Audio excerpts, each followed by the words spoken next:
بسم اللہ الرحمن الرحیم۔ لوگ کہتے ہیں ابو ہریرہ بہت حدیثیں بیان کرتے ہیں، حالانکہ مجھے بھی اللہ سے ملنا ہے، میں غلط بیانی کیسے کر سکتا ہوں؟ یہ لوگ بھی کہتے ہیں کہ مہاجرین اور انصار آخر اس کی طرح کیوں حدیثیں بیان نہیں کرتے؟ بات یہ ہے کہ میرے بھائی مہاجرین بازاروں میں خرید و فروخت میں مشغول رہا کرتے، اور میرے بھائی انصار کو ان کی جائیداد، کھیت اور باغات وغیرہ مشغول رکھا کرتی تھیں۔ صرف میں ایک مسکین آدمی تھا۔ پیٹ بھر لینے کے بعد میں رسول اللہ صلی اللہ علیہ وسلم کی خدمت ہی میں برابر حاضر رہا کرتا تھا۔ جب یہ سب حضرات غیر حاضر رہتے تو میں حاضر ہوتا، اسی لیے جن حدیثوں کو یہ یاد نہیں کر سکتے تھے میں انہیں یاد رکھتا تھا۔ اور ایک دن نبی کریم صلی اللہ علیہ وسلم نے فرمایا تھا کہ تم میں سے جو شخص بھی اپنے کپڑوں کو میری اس تقریر کے ختم ہونے تک پھیلائے رکھے، پھر تقریر ختم ہونے پر اسے اپنے سینے سے لگا لے تو وہ میری حدیث کو کبھی نہیں بھولے گا۔ میں نے اپنی کمبلی کو پھیلا دیا جس کے سوا میرے بدن پر اور کوئی کپڑا نہیں تھا۔ جب ان حضرت صلی اللہ علیہ وسلم نے اپنی تقریر ختم فرمائی تو میں نے وہ چادر اپنے سینے سے لگا لی۔ اس ذات کی قسم جس نے آپ کو حق کے ساتھ نبی بنا کر مبعوث کیا، پھر آج تک میں آپ صلی اللہ علیہ وسلم کے اسی ارشاد کی وجہ سے آپ صلی اللہ علیہ وسلم کی کوئی حدیث نہیں بھولا۔ اللہ گواہ ہے کہ اگر قرآن کی وہ آیتیں نہ ہوتی تو میں تم میں سے کوئی حدیث کبھی بیان نہ کرتا۔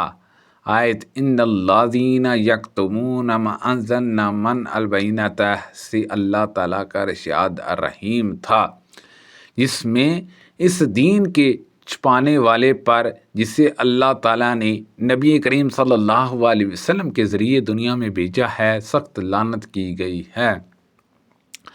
نبی کریم صلی اللہ علیہ وسلم کی خدمت میں دودھ اور پانی کا ایک پیالہ پیش کیا گیا۔ آپ صلی اللہ علیہ وسلم نے اس کو پیا۔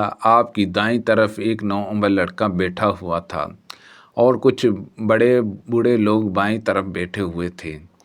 آپ نے فرمایا، لڑکے، کیا تو اجازت دے گا کہ میں پہلے یہ پیالہ بڑوں کو دے دوں؟ اس پر اس نے کہا، یا رسول اللہ صلی اللہ علیہ وسلم، میں تو آپ کے چھوٹے میں سے اپنے حصے کو اپنے سوا کسی کو نہیں دے سکتا۔ چنانچہ آپ نے وہ پیالہ پہلے اسی کو دے دیا۔ رسول اللہ صلی اللہ علیہ وسلم نے فرمایا، بچے ہوئے پانی سے کسی کو اس لیے نہ روکا جائے کہ اسی طرح جو ضرورت سے زیادہ گھاس ہو وہ بھی رکی رہے۔ رسول اللہ صلی اللہ علیہ وسلم نے فرمایا کہ فالتو پانی سے کسی کو اس غرض سے نہ روکو کہ جو گھاس ضرورت سے زیادہ ہوا سے بھی روک لو۔ رسول اللہ صلی اللہ علیہ وسلم نے فرمایا، کان میں مرنے والے کا تاوان نہیں، کنویں میں گر کر مر جانے والے کا تاوان نہیں، اور کسی کا جانور اگر کسی آدمی کو مار دے تو اس کا تاوان نہیں، گڑے ہوئے مال میں سے 5واں حصہ دینا ہوگا۔ نبی کریم صلی اللہ علیہ وسلم نے فرمایا، جو شخص کوئی ایسی جھوٹی قسم کھائے جس کے ذریعے وہ کسی مسلمان کے مال پر ناحق قبضہ کر لے تو وہ اللہ تعالیٰ سے اس حال میں ملے گا کہ اللہ تعالیٰ اس پر بہت زیادہ غضبناک ہوگا۔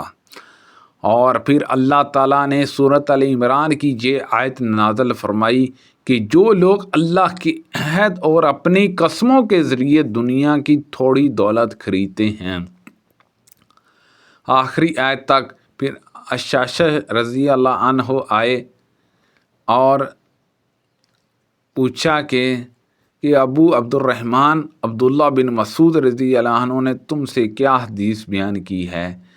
جی آیت تو میرے بارے میں نازل ہوئی تھی، میرا ایک کنواں میرے چاچا زاد بھائی کی زمین میں تھا، پھر جھگڑا ہوا تو ان حضرت صلی اللہ علیہ وسلم نے مجھ سے فرمایا کہ تم اپنا گواہ لا۔ میں نے عرض کیا کہ گواہ تو میرے پاس نہیں ہے۔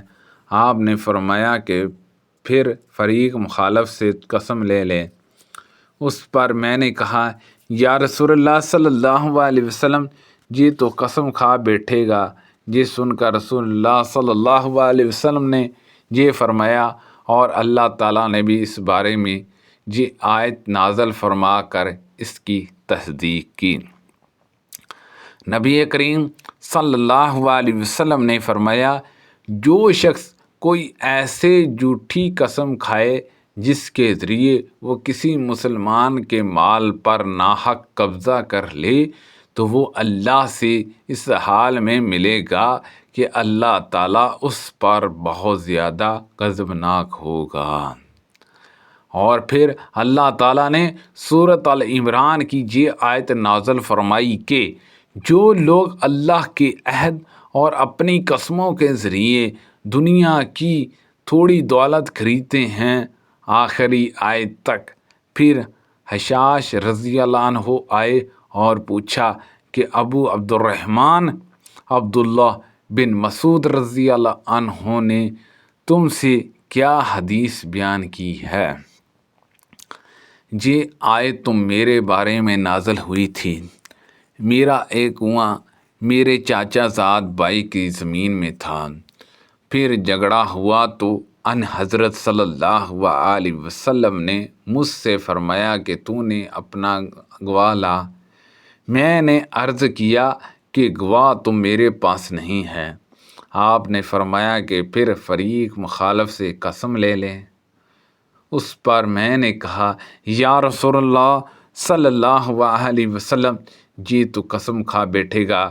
یہ سن کر رسول اللہ صلی اللہ علیہ وسلم نے یہ فرمایا، اور اللہ تعالیٰ نے بھی اس بارے میں یہ آیت نازل فرما کر اس کی تصدیق کی۔ سبحان اللہ عز و جل۔ اللہ پاک سے دعا ہے کہ اللہ پاک ان حدیثوں پر عمل کرنے کی توفیق عطا فرمائے۔ اللہ پاک ہم سب کو صحت و تندرستی عطا فرمائے۔ اللہ پاک ہم سب کو دین پر چلنے کی توفیق عطا فرمائے۔